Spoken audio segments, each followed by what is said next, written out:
The following is a special presentation of the Metro News Radio and Television Network. The campaign for governor in the 2024 election in West Virginia is well underway. And tonight, you will hear from three of the leading Republican candidates for the office, Moore Capito, Chris Miller, and Mac Warner, in a roundtable discussion with Hoppy Kercheval.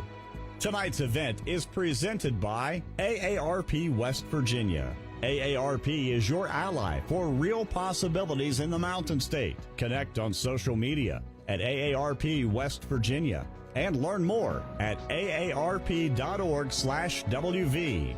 And by Greer Industries, serving West Virginia for over 110 years. At Greer Industries, we make the roads you drive on safer with skid-resistant asphalt. We make the water you drink cleaner with our abundant supply of hydrated lime. We entertain and inform through all types of media. And we designed one of the world's most recognized golf courses. We're Greer Industries, a family-owned company with over 110 years of commitment to making your life better.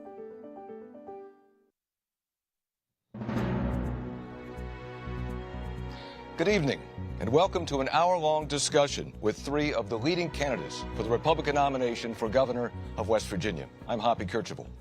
And I said discussion because this is not a true debate with time limits. It's really more of a talk, a discussion with our candidates, a freewheeling discussion, I hope, about the issues impacting our state and our residents. With that, please welcome our candidates this evening, Moore Capito, Mac Warner, and Chris Miller. Patrick Marcy was invited to attend this evening, but declined. And guys, this is West Virginia. I know you all, you know me. It's all on a first-name basis, so welcome. I'm glad you're here this evening. Thanks for coming. Yeah. All right, let's start here. The governor is the leader of our state with tremendous power and responsibilities.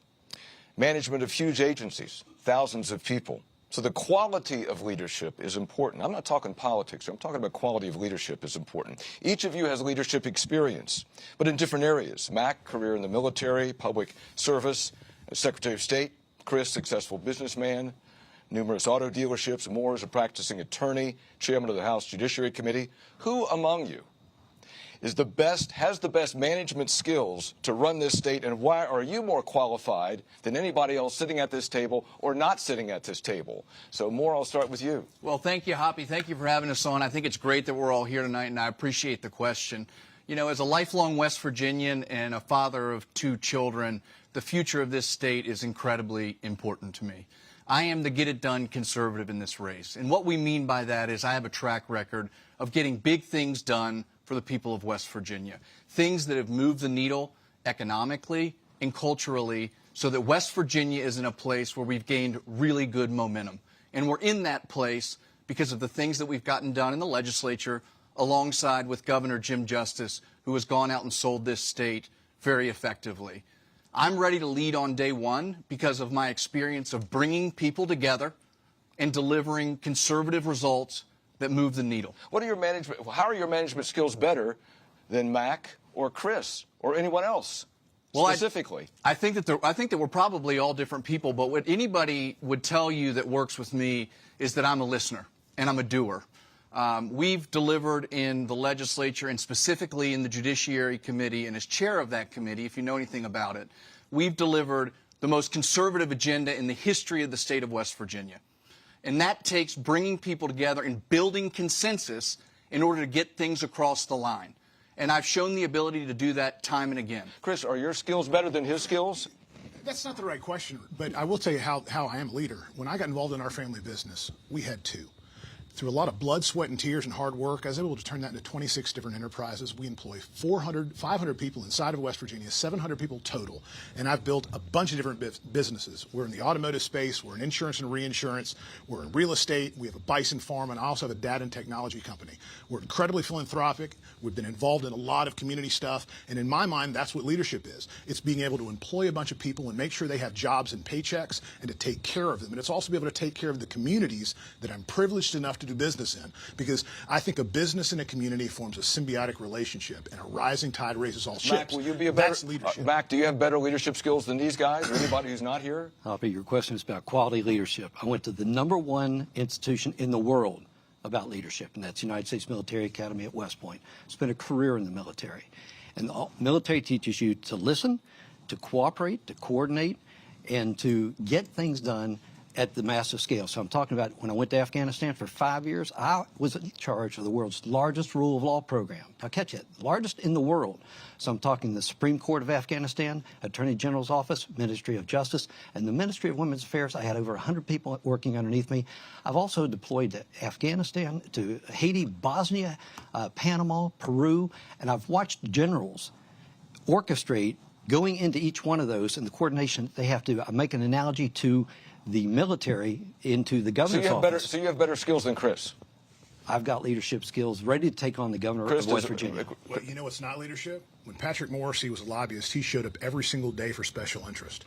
Then when the voters, when the taxpayers have serious questions, he doesn't show up at all. He's hiding in his basement like Joe Biden. That's not what leadership is. If you're looking at comparing leadership to everybody here on this table, we're all here because we want to be a part of making sure we're moving West Virginia into the right direction, because our state is facing serious financial catastrophes. We're in a good spot right now where some good things are happening.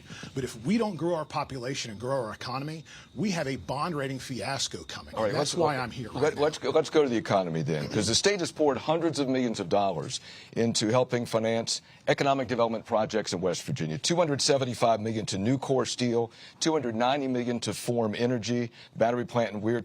Are those investments, if you're governor, are those investments the kind of investments that you all want to make? Mac, I'll start with you. Would you commit this state to hundreds of millions of taxpayer dollars to try to bring a business to West Virginia? Hoppy, let me put that into context.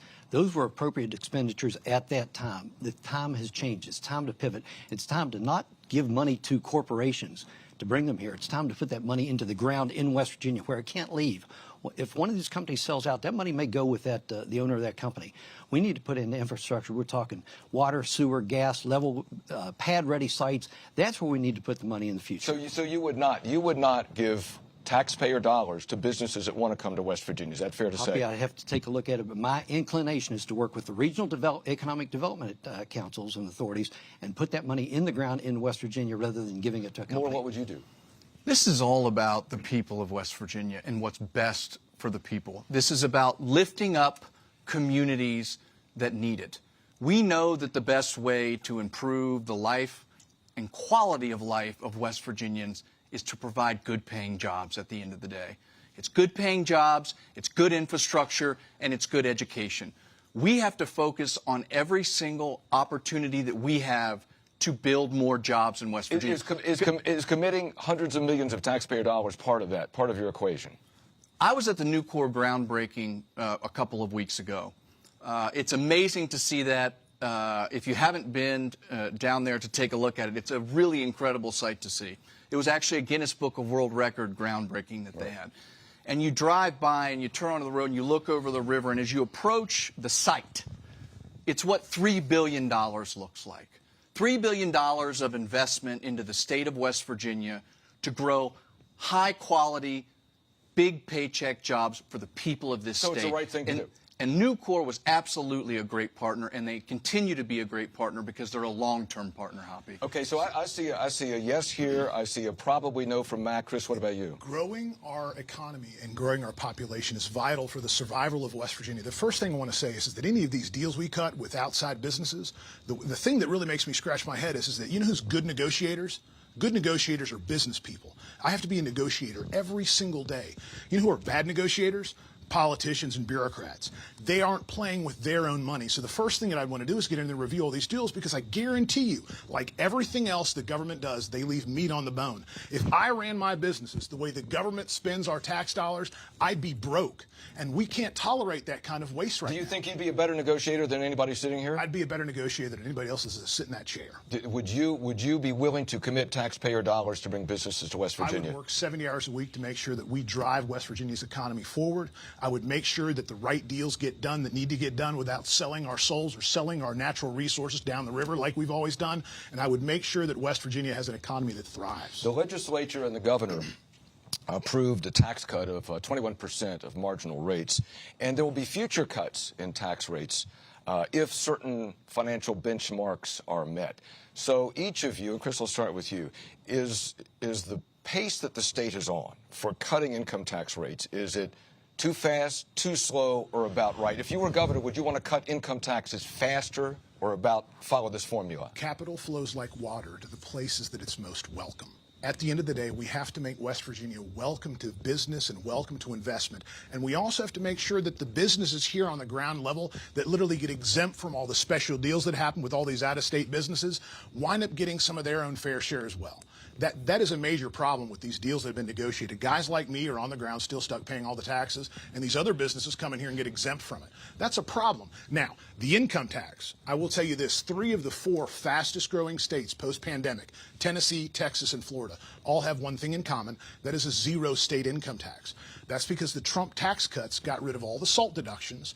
And guess what? People started going to the places that had a 0 state income tax. If we're going to grow West Virginia's economy and we are going to grow West Virginia's population to save the financial catastrophe that's coming, we have to accelerate the 0 income tax, and we have to do it right now. All right, so you want to speed up the income tax cuts if you were governor. I want to get to these guys on that question, but I want to go back to something you said. So were the deals for Nucor, which Moore was praising, and Form Energy and Berkshire Hathaway, then were those bad deals? So we're not privy to all of the ins and outs of all the deal yet, but I will tell you that I think the Nucor thing is the right deal. I'm not sure about the other ones. Okay. Mac, what about, would you speed up? It sounds like that Chris says he would want to speed up the rate that income tax rates are cuts. What would you do if you're governor? Get rid of it day one. Get rid of the entire income tax? Day one. And eliminate hundreds of millions of dollars of revenue? How do you make up that revenue if you're going to eliminate? The economic growth that comes along with it is what literally drives an economy. All right, so let me ask these guys. So you would pledge on day one, you would introduce a bill to eliminate the state income tax. Is that what you're saying? Yep. All right, Mac? Hobby, I'm glad you pinned him down on that, okay? I'm a Republican. I'm a conservative. We don't like taxes, okay? So, yes, if we can eliminate it, we can. I think the legislature took a very adult approach to this, and that's give the 21%, and then if they meet certain standards, hit the next 10%, the next 10%. My question is, and we talk about these surpluses that West Virginia is now enjoying. Those surpluses aren't going to be there for long, okay? The federal government money coming in after COVID and that sort of thing is going to drive. I'm afraid of what the current governor is leaving the next governor. And so I want to be cautious about cutting taxes too fast. And so that's why I like the legislature getting in there as a regulator to make sure it doesn't happen too fast. We have problems with teacher retention. We have problems with corrections retention. The medical examiner, all the first responders, volunteer fire departments, we don't have a surplus. We should be spending that money and making sure those people are brought up to speed and we can keep them here and recruit new people into the state. And we're going to get to those issues. I'm going to get back to you on that. So Chris wants to get rid of the income tax, the rest of the income tax day one. Mac, you're more cautious about that. More, where are you? Well, I mean, Hoppy, as the get-it-done conservative in this race, I'll tell you, I'm the only one sitting at this table that has actually cut hardworking West Virginians and given them their money back. It was the greatest vote that I've ever been able to take. We absolutely put together a plan that would reduce the income tax in the state of West Virginia immediately by 21%. We put triggers in place to responsibly reduce that until it gets to 0. I was proud to be part of that. One of the #1 things that businesses look at, whether they're already here or whether they're seeking to come here, is predictability. We've put in place a predictable tax reduction plan that can be accelerated if the economy continues to grow the way that it does. And if we continue the pro-growth strategy that we've put in place and that I've helped to get done alongside with Governor Justice and folks in the legislature, we'll continue to see that growth. Now, what they're not telling you is if we eliminate the income tax on day one, they're going to increase your sales tax double or maybe even triple, or blowing a complete hole in the budget. So Chris's plan is irresponsible. That's not what I said. You have to find a way to balance a budget. The only responsibility, the only duty of the West Virginia legislature and the governor is to pass a balanced budget. And you have to find a way to do it, and that takes results, and that takes a get-it-done approach. Chris, it's 2-1 not to cut taxes on day one. The difference between me and everybody else here is that I don't need a job. I've got plenty of those. I've got plenty of those. I'm doing this because I've got the only skill set that's able to manage the West Virginia state economy the way it needs to be managed to avert the financial catastrophes that are coming. And they are huge. If we don't add about 200,000 people to our state over the next 10 to 12 years, we have a bond ratings fiasco coming. It has to do with this long-term bad economy and a declining population over the past 40 years. And because of the way funds flow into the state's government, with the declining population and the aging population, it creates the perfect storm where it racks our bond ratings, dramatically raises the cost to government, and we don't have a productive tax base below it to justify that big bloated existence. And you want to talk about a bad day? You want to talk about irresponsible? The 55 counties, the 55 boards of education, the 55 courthouses, all of the municipalities all around the state that are not going to have funding when that day comes. I tell you what. And the only way to fix that, Hoppy, is to create an economy that thrives. And the free market and the incentive mechanism for everyone is what does that. We grow the population. It fixes everything. It fixes workers' comp modifiers. It fixes health care costs. It fixes funding for the Department of Highways. It fixes everything. You touched on the labor force. Mac, I want to ask you. So West Virginia has a labor force issue. We know that. The participation rate is the lowest in the nation.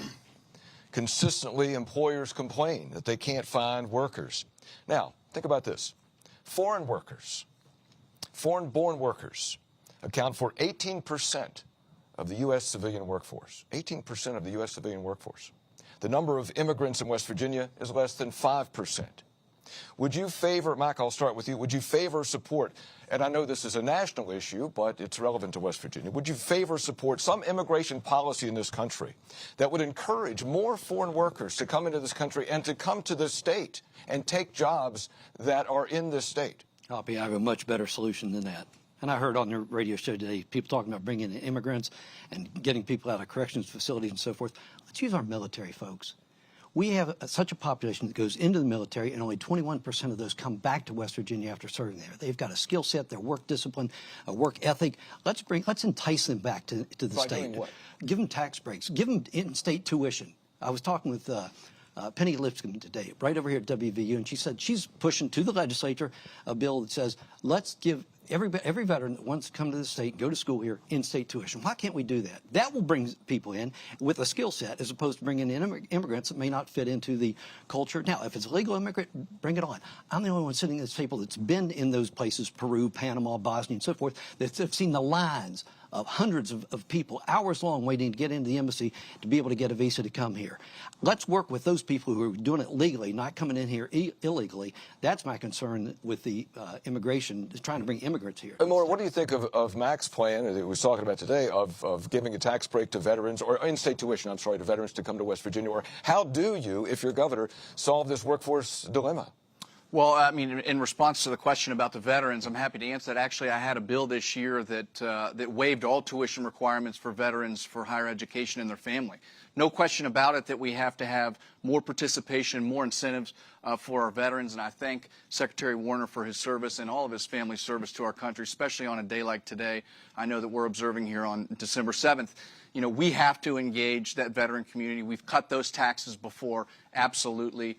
We need to do that. With respect to the illegal immigration thing, I mean, as the author of the bill that bans sanctuary cities in West Virginia, I don't think we need illegal immigrants in West Virginia taking West Virginians' jobs, because we have people that want to go to work. I'll tell you a story. I was down in Logan last month at the Votech Center. I spent the morning there with these kids that were engaging in welding and auto mechanics and auto painting. There were all sorts of different activity that these kids were choosing to engage in. And I think I was in the welding shop, and I had asked a young guy, I said, hey, what are you doing here? What do you like? He said, I like working with my hands, and I want to make money.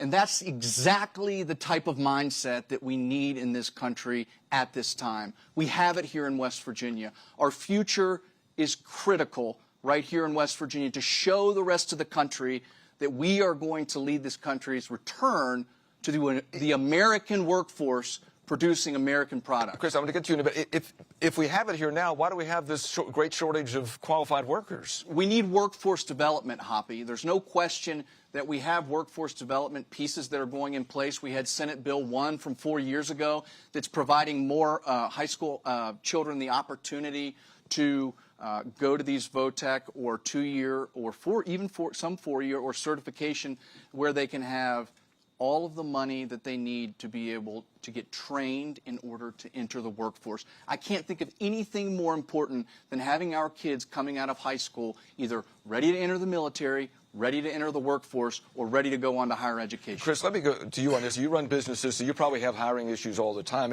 And I wasn't talking about illegal immigrants. I was talking about foreign-born workers who come to this country and want to work. And West Virginia doesn't have very many of them. So would it be beneficial, like do you care where they're from if you're trying to hire somebody? So we live in a crazy world. And right now, that data company that I was telling you about tells us we're in the beginning stages of a demographic shift in our country. And there's 4 things that are driving it. It's cultural, it's social, it's economic, and it's political. And at the end of the day, not to bore the audience with a bunch of data, West Virginia has what people are already looking for. We have a high quality of life, and we have a low cost of living. We've got all the hills, the trees, the rivers, the streams, and we have some of the best people on planet Earth right here in our state. Plus, we're very conservative-minded and family-oriented, and we're a stone's throw away from a majority of the country's population. All we have to do is promote and market the state the right way, adjust some of the rules to the playing field, get rid of the income tax, get rid of some additional taxes, eliminate some of the burdens of regulation, and then West Virginia can take off. People already want to come here. They already are looking, and the data is there to support that. So all we have to do is get to work and open it up the right way. Mike? I'll give you the main thing we need to do is we need to fix broadband in the state. If we have broadband, internet service, phone service throughout the state, we're going to get those people who are able to come here, work remotely, but we have to fix our education system. Everything begins with education. People aren't going to come to a state that's got poor education. Oh, I tell you what, let's go to education. The number of vacancies of certified school teachers in the classrooms in this state, we're at about like 1,500, and it's growing every year. And Moore, I'm going to start with you. Do you believe that higher pay would help fill those vacancies? If not, why not? If so, what would you propose the first year? And I'm going to go, I went to your website. You say on your website, you want a future in West Virginia where, quote, teachers have the resources they need to eliminate any achievement gaps. So what specifically are you proposing, and is a pay raise part of that? And would you propose a pay raise day one? Hoppy, thanks for the question. You know, this campaign has driven 60,000 miles plus across the state of West Virginia listening to everyday West Virginians, listening to educators, community leaders, religious leaders, and parents. We know that our education system needs a boost. I got 2 kids in it right now, and we need to make sure that our teachers can get back to inspiring. We've been visiting over the past several months with educational professionals and other state leaders to see what's working in their states. We're going to be releasing a plan very, very soon, but it centers around some very key areas. One being, we have to always empower parents. As a parent, I think I know what's best for my children, and I think parents know what's best for their children. We have to have incredible teachers that are compensated, but in return, we must require accountability. We need to measure the success of our children, and those metrics need to go back to the classroom every single time. I've been very proud to support teacher pay raises because teachers are working hard. There are a lot of teachers in West Virginia that care about our children, but they're overworked.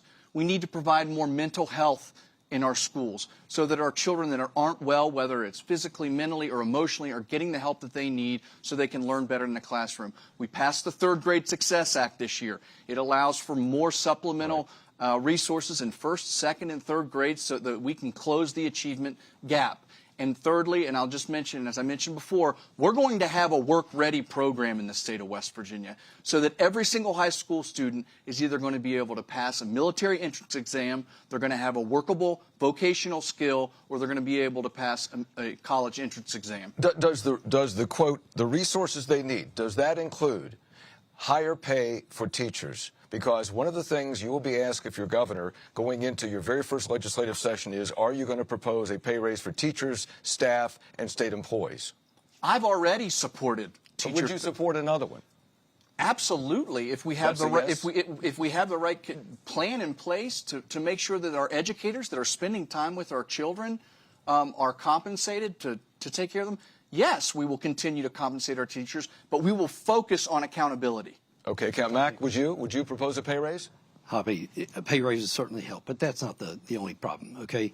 I'm the only one in this race who's been a teacher. I've stood in front of students. I know how important every minute in front of those students are and the problems that come up when there's a disciplinary problem in the classroom. So what teachers need, All right. First, there's a three-legged stool to education: teachers, parents, and the students. And the focus has always got to stay on the student. If we focus there, we're going to get to the right answers. We have to be competitive with our surrounding states. So if we're not competitive, and I don't think that we are, yes, we're going to get the teachers the pay raise they need. But they want to be able to do what they came into the profession to do. They want to teach students. And so if we got to get respect back in that classroom. And By doing what? By doing what? Well, you had a person on your show just a week or so ago, I think it was Amy Grady, talking about the CARES Academy. If there's a disciplinary problem, the teacher needs to be able to remove that student, because it's not fair to the other 20, 30 students that are in that classroom, and we've got to give the teacher the power, the authority to do that. We need to back them up, give them the respect that they're due. I talked to a ROTC cadet today at the December 7th ceremony, right beside the flag pole at W.Va, and he said he wanted to become a teacher. And I asked him why. He said, because I want to instill what I know to the next generation, like my mother did. That's the people that we need here. But he didn't say pay. He didn't say because I make a lot of money. He said because he wanted to instill his knowledge into the next generation. But you would, just for the record, you would support higher pay as part of what you want to do. So that we're competitive with the other states. We can't lose our teachers to Maryland, Virginia. Chris, what about you? My wife was a 6th grade and 7th grade English teacher for a number of years, and I watched her struggle to make sure that kids that she taught had shoes. She worked with all of the different teachers she had to buy appliances for parents. They went above and beyond the call of duty. Like you said, there is a teacher shortage nationally, and for West Virginia to grow our economy and thrive, we have to have an education system that keeps our kids here. Our teachers, to remain competitive, need to be paid more. And the problem that we've got is the structure. We have this big bloated bureaucracy that soaks up all of the taxpayer resources before the money flows into the classroom to pay the teachers more and to make sure that the resources go to the customer, that is the taxpayer, that is the parent and the student. And so we need to look at restructuring how it is, because the money is there to make sure the teachers are paid, the actual education system is successful, and the students are getting what they need. All we have to do is reinvent the system. So you would cut the size of the Department of Education? I would that would cut, the bureaucracy, or county, or county school system? I would cut the bureaucracy and the waste. There's waste and there's bureaucracy that slows down decision making, and I would cut all that, and I'd make sure the revenue flows to benefit the teacher and to benefit the student and the parent. Does anybody here think we have too many different school systems at 55, or do you endorse like having 55 separate school systems? That comes up a lot. Poppy, let me tell you, the essence to our communities typically is at school. And when you consolidate, yes, you might hit efficiencies on the other side, but you ruin that community. We need to push education down to the lowest possible level and encourage schools at the local levels. What about like we've touched on some of these things, but low test scores, high absenteeism, disruptive students in the classroom, Mac, you mentioned. What can a governor do, if anything, to reverse those trends? Well, I mean, I think, Hoppy, we have to let our teachers inspire. As a kid who went through the public school system here in West Virginia, all the way through, you know, some of the most important people in my life were my teachers and my coaches. It's because they were able to spend that time that Chris referenced, you know, the time that wasn't teaching in the classroom, but what's going on in your life? How are you feeling today? And for far too long, we haven't listened to our teachers that are in the classroom, the folks that are on the ground, that are with our children every single day. We need to start letting them become part of the conversation. You mentioned resources. Resources isn't just money. It's supplemental help to the classroom. If it's reading assistance like the Third Grade Act we put through, great. If it means bringing other teachers on board so we can reduce class sizes so that children can get more face time with their teacher, that's something else we need to look at. But we need to make sure that we're taking best practices and see what's working in other counties and see if it can work in some. All right, wait, Chris, let me get in. I'll come back to Mac. All right, the teachers are also overwhelmed with IEPs and all this bureaucratic paperwork and paper shuffling they've got to do that takes them away from the time they need to spend focusing on teaching. And I saw my wife grading papers until midnight when she taught, and that's just one of the things that they did because of the time of the day that they had to get all this other crap done. Right. So, I was down at Chapmanville High School just a couple of weeks ago, and the principal was talking about a truancy rate of between 20 and 25%. I was the state appalled. average. I was absolutely appalled at that. Right.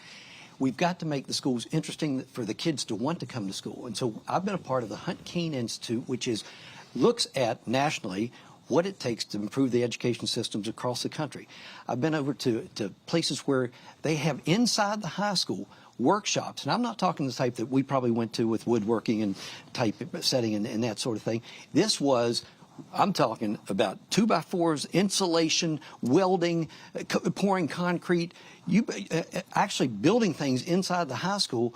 That's going to get a kid to come back to school who's basically lost interest maybe in some academics. We need to make education interesting so the students want to come to school. Here's a couple yes or no questions. Would you abide by the Constitution's? I'll start with you, Chris. Would you abide by the Constitution's directive to reside at the seat of government if you're elected? Sounds pretty cut and dry to me, yes, sir. Would you place your assets in a blind trust? Probably not. Reason? Is that required by the Constitution? Not to my knowledge. Exactly right. So then I'm not going to do it. Not going to do it? No. Would you continue to run your businesses? No, I can't. I had to restructure everything the last 6 months of last year. So you would not run your businesses? I would not be able to do that now. Not a blind trust, but you would live at the governor's mansion. Mac? Hoppy, I've been married to a wonderful woman for 41 years. We look forward to living in the governor's mansion. Absolutely. And I don't have the assets to put into a blind trust. I was a military guy, okay? More? Yes, I would reside at the residence in Charleston because I think it's critically important to be able to, to build those, those relationships. Absolutely would put assets in a blind trust. Okay, this is a yes or no, too. Would you have in-person press conferences with the ability of reporters to ask questions and follow-up questions?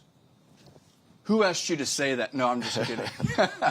Absolutely. I think dialogue's great. I mean, Hoppy, I've been on your show many, many times, and I think the dialogue's great. And here's why it's most important. It's most important for West Virginians. West Virginians want to know where their governor is, where their governor stands, and what their governor believes. Mac? Absolutely. And I was talking to a city councilman out in the Eastern Panhandle the other day, and he talked about the first time he knew that his roads were going to be paved in his city was when the state road showed up and started looking for a site to stage things. There was no communication. So the answer is yes, we need communication. That's a basic fundamental piece of military. Has there been bad operations. Communication in this administration? Either bad or no communication, and apparently in this situation there was. Chris? The governor is the CEO of the state, and when you're running a business or running a state, communication is imperative.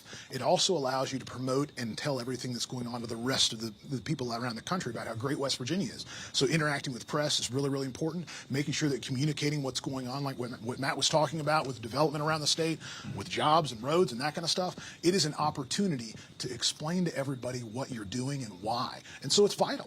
Former... If I may, I would just say, at the end of the day, West Virginians want someone that gets things done. We have a governor right now that gets things done.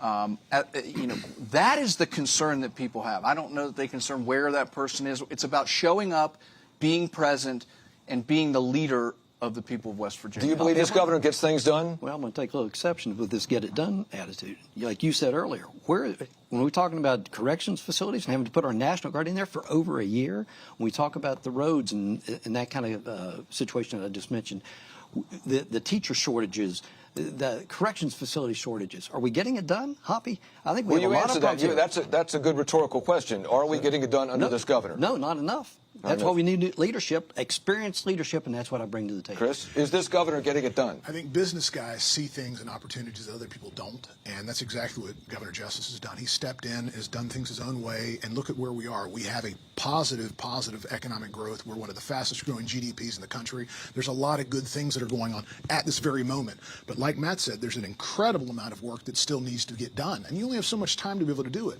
The difference between me and Governor Justice, we're both business guys. I'm from a different generation, and I understand technology, and I understand how to improve efficiencies and run organizations on the ground level in a different way. So I'd take what he's done and catapult on top of it and make it even better. Okay. Former President Trump faces 91 felony charges in 4 criminal cases in a range of venues. A judge in a civil case found that he sexually abused a woman. And a judge in another civil case has concluded that Trump conducted his New York businesses fraudulently. I know you all support Donald Trump. Do you, after all of that, do you still endorse him, Chris? Do you endorse Donald Trump? Does he give you any pause? Yeah, absolutely. I like to look at the world the way it is as opposed to how I wish it would be, and that is the only way that you can look at things. Putin would not be in the Ukraine right now if Donald Trump was our president. China would not be as emboldened right now as they are. What's going on in Israel would not be happening if Donald Trump was our president. He was in the middle of breaking up systematic bureaucracies inside of our country, and also he had created one of the greatest economies in the history of mankind. So none of these other things bother you? I'd rather have Donald Trump in office than Hillary Clinton or Joe Biden any day of the week. Because look at the results right now. We've got an administration with Joe Biden that is horribly corrupt. They're literally selling our interests all around the country. We have an economy that's crumbling around us right now. I'd pick Donald Trump every day of the week over Joe Biden. Mac, would you? Hoppy, I think President Trump has taken up residence inside your head. I think if we looked in your ear, you'd see Mar-a-Lago in there. And every now and then he goes and rattles the chain, and it rattles you, and you have to speak out against. Hoppy, I don't know why you're obsessed with Donald Trump, but I don't endorse anybody. I'm the chief elections officer for the state. I don't endorse anybody. I didn't even endorse my wife when she ran. So I don't endorse. I will support the Republican nominee for president. And I agree with Chris that I would take Donald Trump over some of those other candidates any day. More? I absolutely endorse Donald Trump. And here's why. Donald Trump cares about West Virginia. Donald Trump has come to West Virginia. He talks about West Virginians. He's made it very, very clear that West Virginia is going to be a big part of his economic policy to bring back the economy that Chris just talked about. That's with our energy resources. All of the other stuff right now is just noise. In what other country do we see this sort of attack on presidential candidates? All right, I'll ask one other question, because as Mac said, he's living rent-free in my head. When I'm traveling all around the state, anybody we talk to, they don't mention that. They don't mention anything about Donald Trump in that kind of way. They want him back. They want him back. That's everybody all around the state. All right, I have one other question on Trump. then we can. And Mac, I'll start with you. All right. So as recently as this week, Trump repeated his arguments that the 2020 presidential election that he lost was stolen, and that U.S. elections in general are rigged. There's no evidence the 2020 election was stolen. I know you have some issues about how some of the elections were conducted. I understand that. Do you believe Trump is correct when he continues to say the election was stolen? The election was stolen, Hoppy. And the election was stolen? It was stolen, and it was stolen by the CIA. When Mike Morrell testified under oath to Jim Jordan that, yes, he colluded with Anthony Blinken to sell a lie to the American people 2 weeks before the election for the very purpose of throwing the presidential election. How does it not get stolen if it's more? And the FBI covers it up, and Mark Zuckerberg pays $400 million to put his thumb on the scale. That's not a fair. So the election was stolen. Yes. More, was the election stolen? What we can talk about is what happened in the state of West Virginia, and we have had very secure, and we're very vigilant about our elections in the state of West Virginia. Thank you, Moore. I appreciate that. Hey, Secretary Warner deserves credit for that. Donald Trump won the state of West Virginia by 40 points. And in 2016, when the Washington liberal elite were crying about President Trump beating Hillary Clinton, they never once cried about the results in West Virginia. I believe if every state would conduct their elections like we do here, we wouldn't be having this discussion. When Mac said the election was stolen, was the election stolen? We know what happened in West Virginia, and that's what we can speak to. It was rock solid. Donald Trump won West Virginia and will win it again. Well, I was talking nationally. Chris, was the election stolen? The word stolen. Possibly. Like, let me give you an example. Mail-in ballots. I go into the courthouse. I cast my vote. I see it done right then and there. Here's the difference with a mail-in ballot. It's like me going to the courthouse to cast my vote and handing that to a clerk that walks out of the room, around the street, over another building, up the stairway, does something in that room, comes back around and goes, hey, great news, your vote's cast. That's a problem. Also, you know what another problem is? Making sure that we have voter ID laws everywhere. Now, West Virginia gets it right. Other states around the country, they need to get it right. And I think voter ID laws is a fantastic place to start. All right, we're going to move along. Mac, I'm going to remove Trump from my head, and we'll move on to other issues like roads, okay? Of the 1,263 bridge and highway projects undertaken through the Roads to Prosperity program, about 1,200 are now complete. To do so, the state was allowed to take on $1.6 billion in debt with a big bond issue. If you were governor, given the roads in West Virginia, given what some of the roads you may have traveled on coming to this building in Morgantown tonight, would you propose another road bond issue, or do you have some other idea on how to fix roads? Moore, I'll start with you. Well, what we're seeing is a lot of work that's being done on the roads in West Virginia right now. And let me just say this, Hoppy, and be crystal clear. Infrastructure is a critical piece to explosive economic growth. We know that. It's been mentioned tonight that West Virginia is in a sweet spot. When you look at our location regionally, we're within a day's drive of 2/3 of the population. But we have very serious projects in the state of West Virginia that we need to get done. I've traveled all over this state, as I said, over 60,000 miles just listening to what's going on. And what I know is down south, we've got to finish the Coalfields Expressway. I think there's a ribbon cutting coming up on the King Coal Highway. We've got to ensure that Quarter H gets completed. We need to look at the exit. I was just up in Martinsburg. We need to get exit 12, the exit there widened. It's bottlenecking like crazy right now. And one of the most critical that I'll say for last is what we've got going on with the exit at Harmony Grove here in Morgantown. Those are things that we have to get done because they're economic issues. They allow for more transit and more commerce to happen. Do we need another bond issue? We need to finish the one that we're in right now, Hoppy. But we're almost at the, I mean, do we need another major borrowing effort to try to fix additional roads? Or do you think we can do it with the money that comes in normally through the gas tax? We absolutely need to prioritize our secondary and tertiary roads, but we need to use innovation and technology to repair our roads. I had a bill this year, and I was very proud to pass. It's the first one in the country that uses LiDAR and satellite imagery and AI and predictive analysis so that we can fix our roads before they crumble. And here's why it's important, Hoppy. It saves the taxpayer money. If we let our roads get into the position when they're slipping or they're in complete disrepair, that's a huge cost. We need to initiate our technology experts and apply innovative solutions. Chris, how do you think that state highways are doing under this administration? How's highways doing, and would you propose another bond issue? So the Department of Highways is already bonded to the gizzards, and we're not going to be able to borrow more money to build more roads. The only way we're going to be able to fund new roads is through general revenue. We're only going to be able to complete about 3/4 of the road bonds project because of the time that we pass that, changing inflation, changing interest rates, and changing costs of labor. This has to be a full court press to get done because roads are an infrastructure thing that we have to make sure we're able to get in and out of the state. But you can't borrow any more money, you're saying? They're in a pickle. We're in a pickle. The only way to fix this, guess what, is to grow the economy and grow the state's population and grow the tax base to have more revenue to focus on repairing roads. Why are you worried about the bond rating? West Virginia's bond rating is very high. Why are you worried about the bond rating? It's coming, Hoppy. It's coming. Why?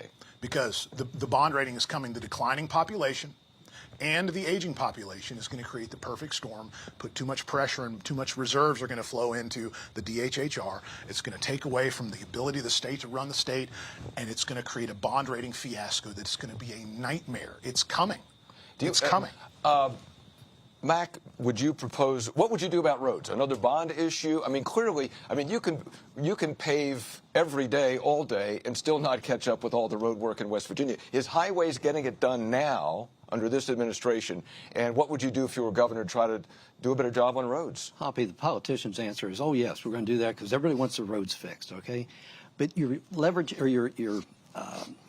putting this cost on our children, and our children's children. And that's what's not being explained. What I want to do is work with the legislature, and for the first time in our state's history, we have single-member districts. So we have everybody know who's their legislator is. And so you have a problem with the roads, get to your legislator. And if the legislature comes to me and says we need a new bond issue and we can afford it, then yes, let's go that direction. But the good Lord didn't wave a wand over my head and say that you got the answers to all the state's problems. I'm going to bring in the experts that know the subject matter, whether it's teachers, whether it's the Department of Highways, whether it's corrections, and we're going to fix the solution by working with the experts. I think Maura hit it earlier on. Let's listen to the people. Let's listen to the people on the ground. See, that's what I learned in the military. Before you go attack someplace, you want to reconnoiter. You want to get to the people on the ground. There's a great quote. Come with me to Macedonia. It was a Roman general when he was getting all this information from all these people outside, and he said, come with me to Macedonia and fight with me. Be there on the ship with me when we land, and then we'll talk. I'll take your advice at that point. I want the advice of the people on the ground, and those are our 100 legislators and our 34 senators. That's who I want to listen to. I tell you what, they're going to say the road to Macedonia needs repaved. That's what they're going to say in West Virginia.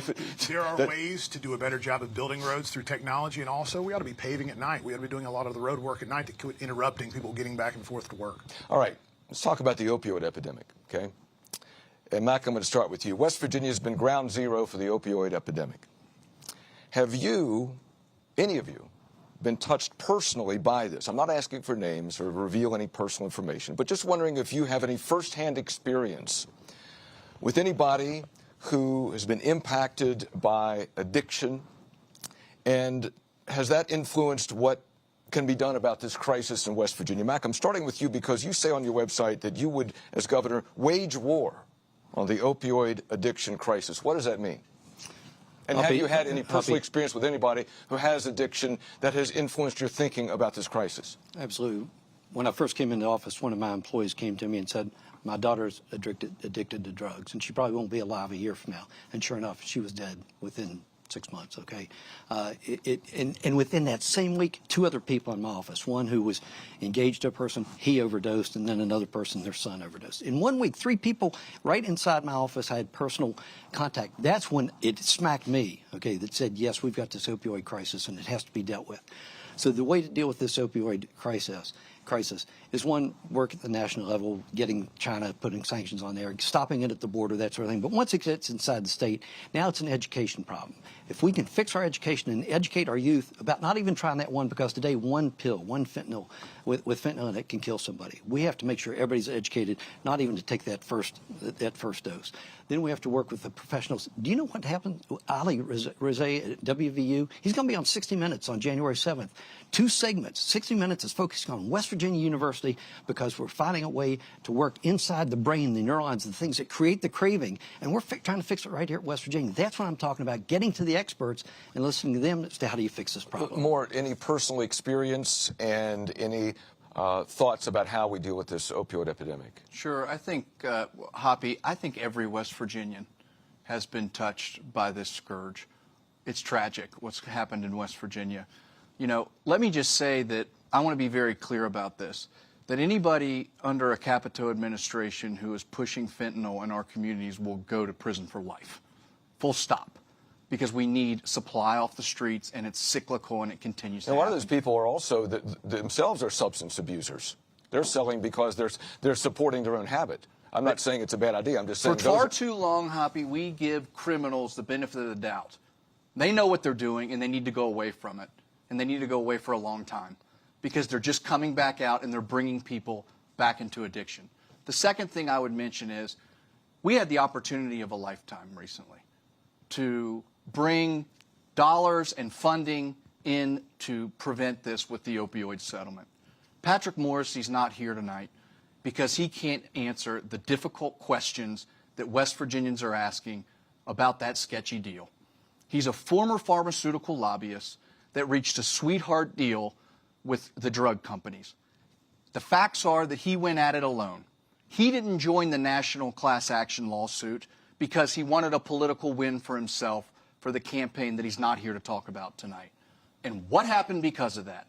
We left hundreds of millions of dollars on the table, and we shipped $100 million or millions of dollars out of state to trial attorneys. And I don't know where Patrick Morrissey is tonight in his Washington, D.C. apartment watching or wherever he is, but we asked him simply to do this. Make a pledge to the people of West Virginia that you won't use this money that needs to be distributed on need and need alone for your political gain.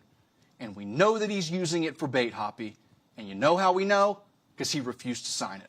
Well, simply put, he's a bad negotiator. I mean, if you look at the per capita settlements of all the surrounding states versus what West Virginia got, we got sold down the river. Sold down the river, even though West Virginia's getting $960 million. It should have been 3 times that at least. We were the heart of the opiate epidemic.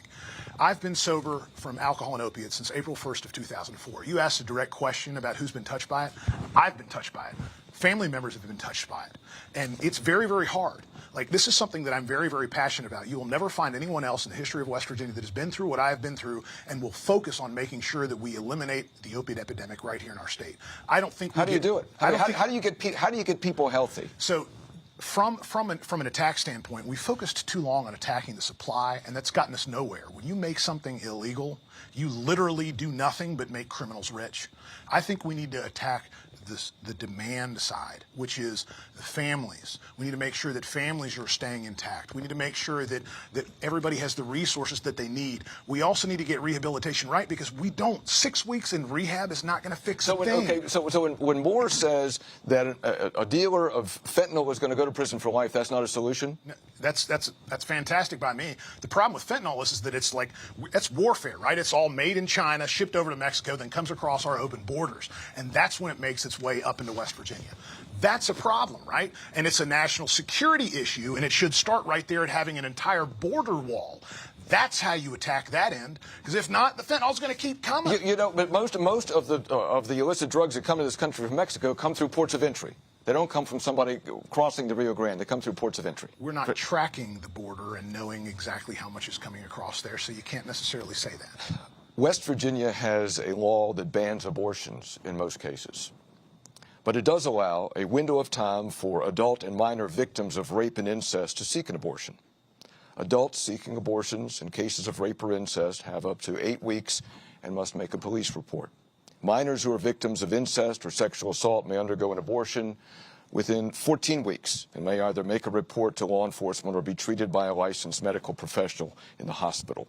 Do you think, Mac, these exceptions are reasonable as the abortion law as it should be in West Virginia? Should it be tougher? Should it be more relaxed? What do you think? Let me begin by saying I'm a Christian, and my view of abortion is that it's wrong. Life begins at conception and ends at natural death. So that's the base, the foundation. Now, I do think the Supreme Court was correct in overturning Roe versus Wade. It should have never been passed to begin with back in 1973. 63 million babies have been slaughtered at the hands of people doing abortions. So no, I don't. Abortion should be rare, if ever.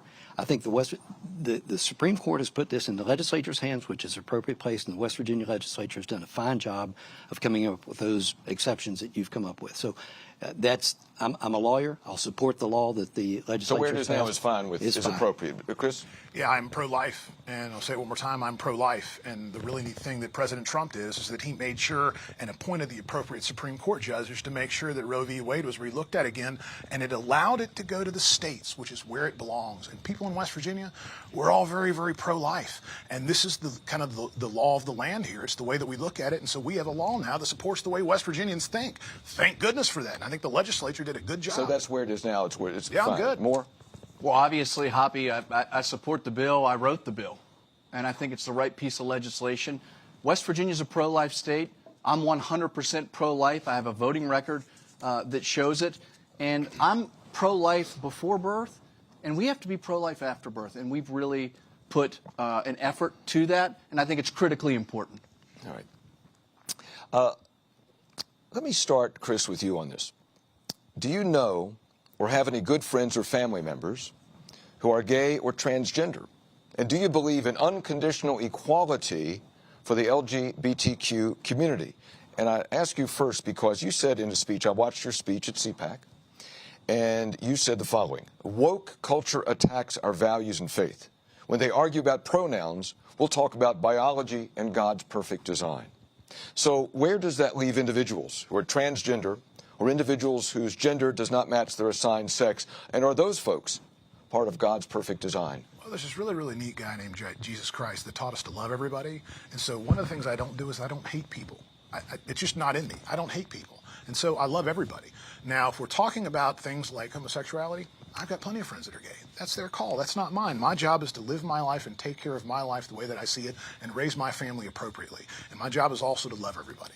So when we're talking about stuff like men playing in sports against biological females, that would be a governor's role to step in and go, that's a problem. That's totally and utterly wrong. It's unfair. You want to know why? Because men and women are different. We are biologically different. We have different hip placement, different bone structure, different muscle structure. And so we should be protecting women's rights and protecting women's sports and making sure that you don't have male athletes that want to be female all of a sudden playing against females like my daughter. That's a non-starter in my mind. Do you believe that people who are gay or transgender are part of God's perfect design? Hoppy, I love everybody. Yeah, I love everybody. I love everybody. Mac? To rephrase, it's the quote, hate the sin and love the sinner. Yes, I have friends who are gay. My problem is when we start attacking the nuclear family. We have to support the nuclear family, and I think people in West Virginia support the nuclear family. And so when you start redefining terms such as marriage, okay, a marriage is between one man and one woman. That's what marriage is. Now, if other same sexes want to get married or get into a civil union, that's fine, and the legislature can pass bills that represent all the benefits that a married couple get. But it's not marriage. So I disagree strongly with that. 5 unelected justices took over the role of Congress in deciding what is in redefining terms such as marriage. So I agree with what. So you Chris oppose? said. I mean, the concept of same-sex marriage. Marriage, you oppose? It's not marriage. It's a civil union. That's fine. Okay.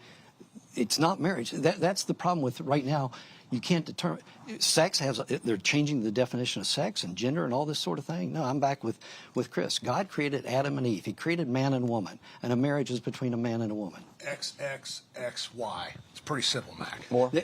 That's where sports should be. XXs should play against XXs, and XY should play against XYs. Yeah, I think I agree with, you got to love everybody. Of course, we all know people that are in the gay and lesbian community, but at the end of the day, we have to protect our children, and we have to ensure that West Virginians have a right to exercise their religion. And as the Get It Done conservative in this race, I was very proud to stand and present the bill that required that we protect our children and that no child would ever be able to get one of these harmful sex change operations in the state of West Virginia. I personally inserted the ban on puberty.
Whole administrative, the top level that's sucking the money out of the university.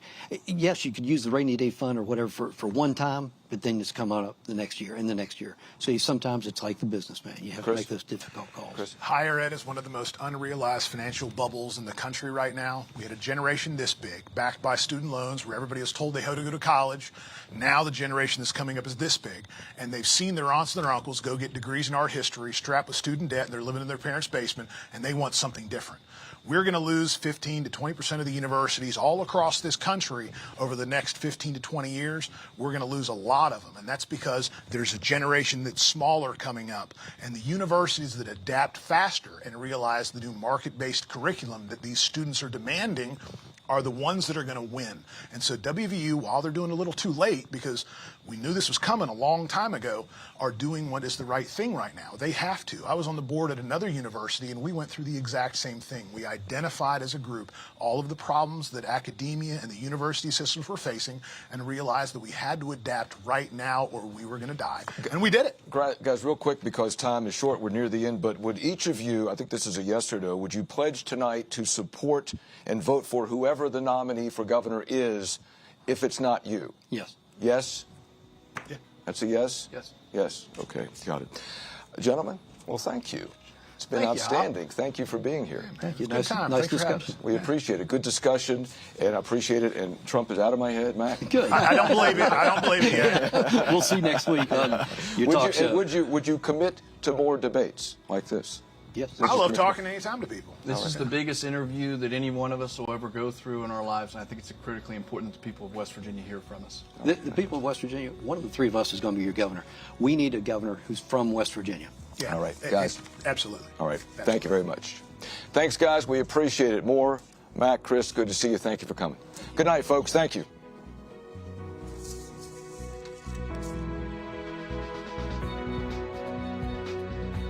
The proceeding has been an exclusive presentation of Metro News. Copyright 2023. All rights reserved. At Greer Industries, we make the roads you drive on safer with skid-resistant asphalt. We make the water you drink cleaner with our abundant supply of hydrated lime. We entertain and inform through all types of media. And we designed one of the world's most recognized golf courses. We're Greer Industries, a family-owned company with over 110 years of commitment to making your life better.